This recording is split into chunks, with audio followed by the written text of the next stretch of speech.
notice that the narrator is we, first person plural, which actually some readers, I think, when they read read a third of the book and then suddenly realize, oh my God, it's a we.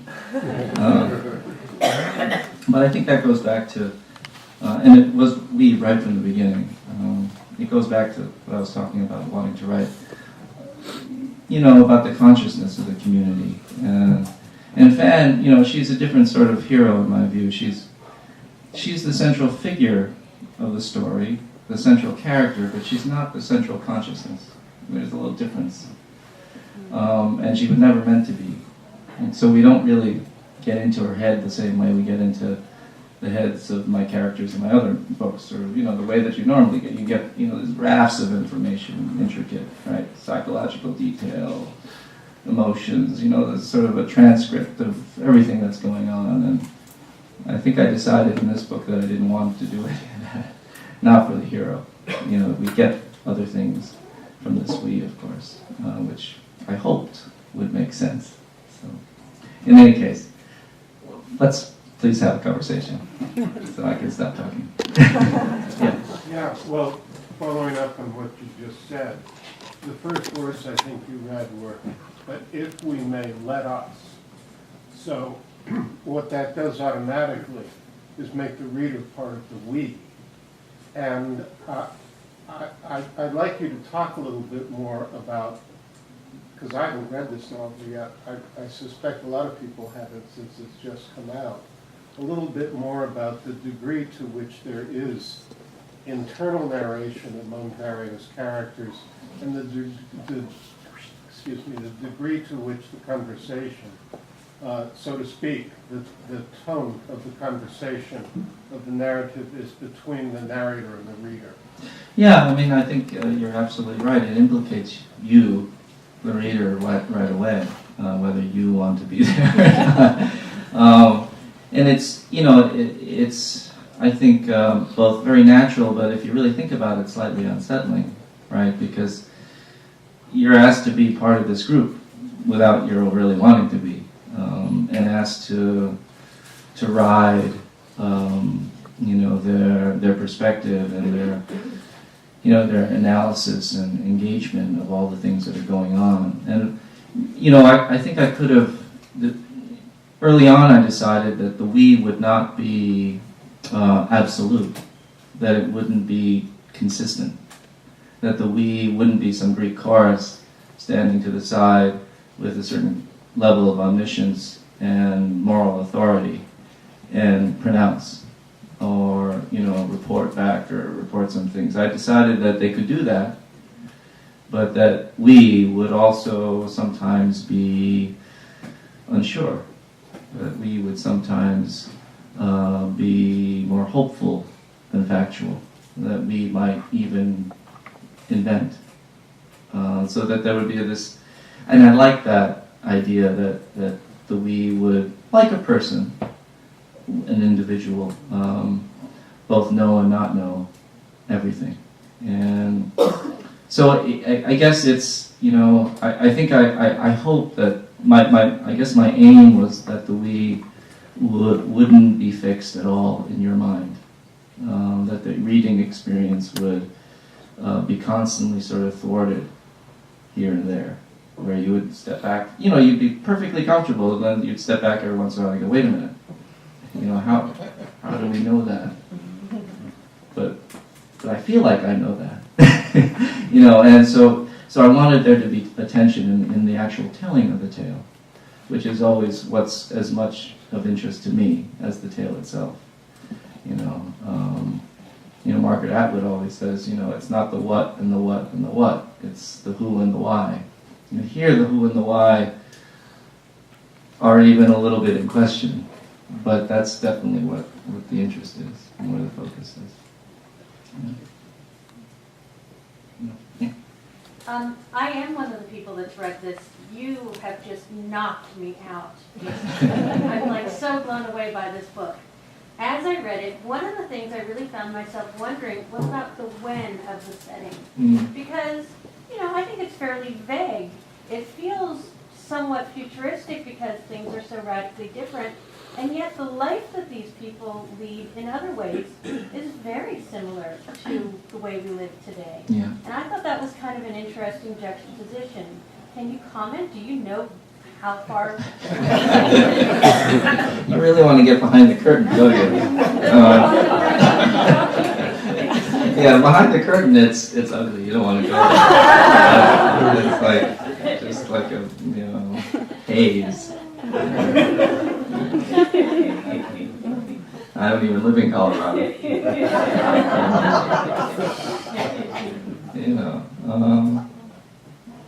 No, I tried not to actually think too hard about it, because I didn't want to, and it sort of goes with everything in terms of those kinds of technical questions, which I had, just as you would have, and I had them at the start. I sort of sat down first and I thought, maybe I should be, writing a little manual here for myself, not for you, but for myself, and really planning everything out in terms of culture, practices, architecture. And then I said, that's crazy. I'm not going to do that. I mean, some writers do that, in fact, in those kinds of science speculative fictions, and they're very interested in that. But I realized that's exactly not what I'm interested in. And I think keeping all that stuff at bay helped me focus on the things I wanted to focus on. And I remember Gary Steingart saying, because after his book Super Sad True Love Stories, which is a great book, and speculative, it happens in the future. I think the first run through, and he said this to me years ago after he published the book, but the first run through that he got too caught up in all that stuff, the chronology, the technology, there's some technology in there, but it's really for the purpose of course, expressing and exposing the human factor, right? It's not there just for, you can pull out your phone and it's sort of an interesting thing, but it's not interesting really, especially in fiction, unless we see what the person does with it, and how it, not just how they act with it, but how it is imprinted itself on on that person's consciousness, right? So those were the things that I ended up describing more. And when you describe a world that's very different, say a charter village that is very, very protected and but you end up looking for things again that the outward look of it, the ornament of it is probably not so different as you notice, but the stuff that goes on inside, the practices, the assumptions, the sets of desire those people have are skewed, right? They're bizarre. They've become cloistered as such, and I think that's what happens a lot in cloistered or island societies. There are strange expressions of being. So that's what I tried to focus on. Yeah. So no, I don't know, maybe a couple hundred years. I'm sure people have other. You don't have to ask about this book, obviously. Yeah. I'm a kids book author, and I'm finishing a middle grade dystopia right now. So oh, you are? Yeah. So I'm curious for the world building that you did do. Where did you get your inspiration? Or do whatever research. Again, part of the factory business. This to say the description I just wrote. They are doing fish farming basically indoors, but. So I did do a little research into fish farming and probably know a little bit too much about it at this point. But this wasn't indoor fish farming, and although that happens a lot. So I did do a lot of that, and again, you look for stuff that has an analog or a direct connection to something in our world, because that's the only way it really makes sense. You can set it. I guess you can bring in monsters and stuff like that, but the monsters still have to have some kind of contour that's a little bit familiar. And I think that's what I was always looking for, is just enough familiarity to lull you into a feeling of confidence and comfort almost, that you understood it, you know, almost intuitively, that that's what this is about. But then skewing it a little bit, or a lot, but in a way that maybe was, I hope, surprising. So I guess that's what yeah, question?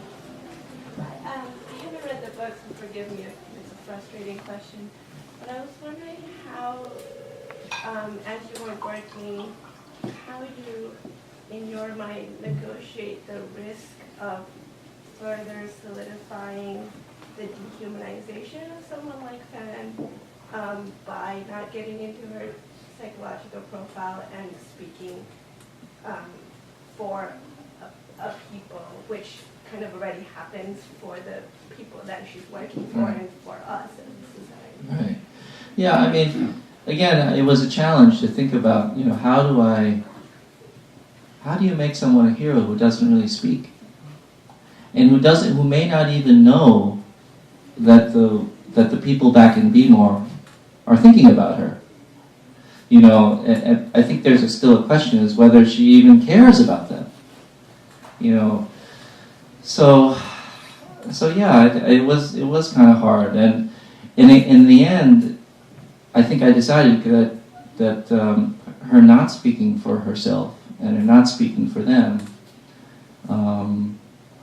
you know, relieves her of any responsibility and puts all the responsibility on the we to figure it out. And I think it's hard to explain because you haven't read the book, but I hope that there is a kind of moral journey for the narrator, this communal narrator, as instigated and catalyzed by Fan's departure. So it is hard to kind of answer your question. I hope she's not. No, I very much hope she's not dehumanized at all. In fact, I hope she's,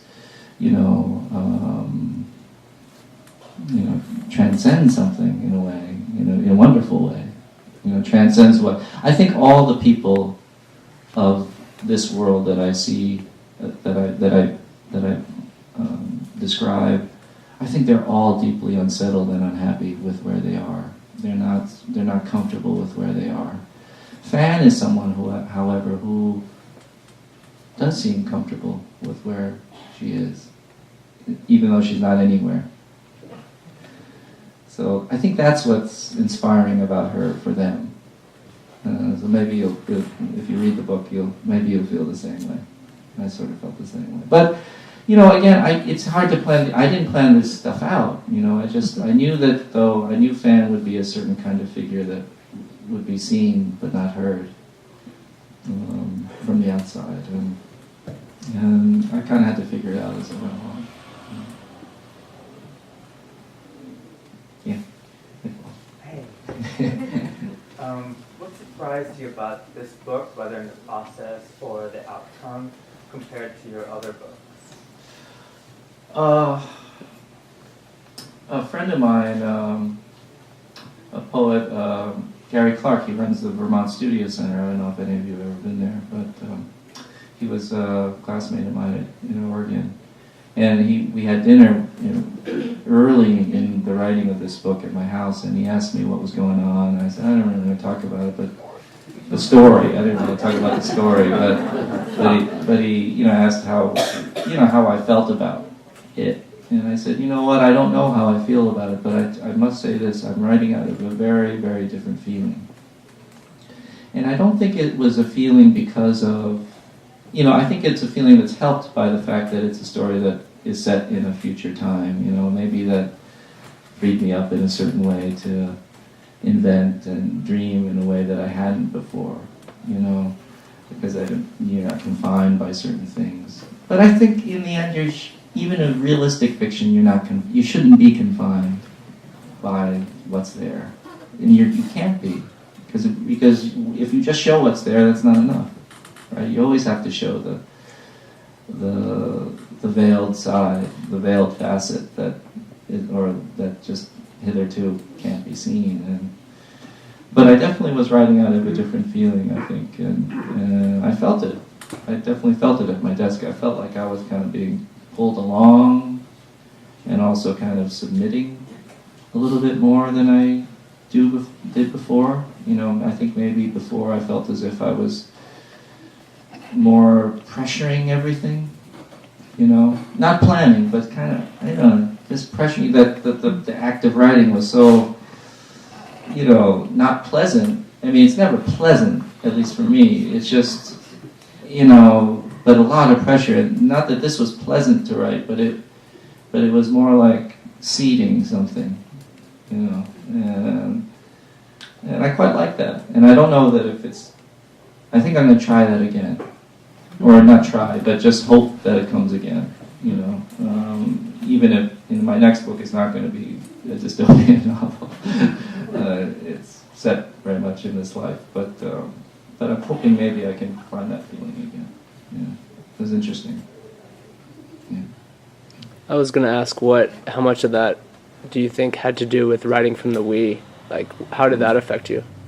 Maybe it did. Maybe writing from the we.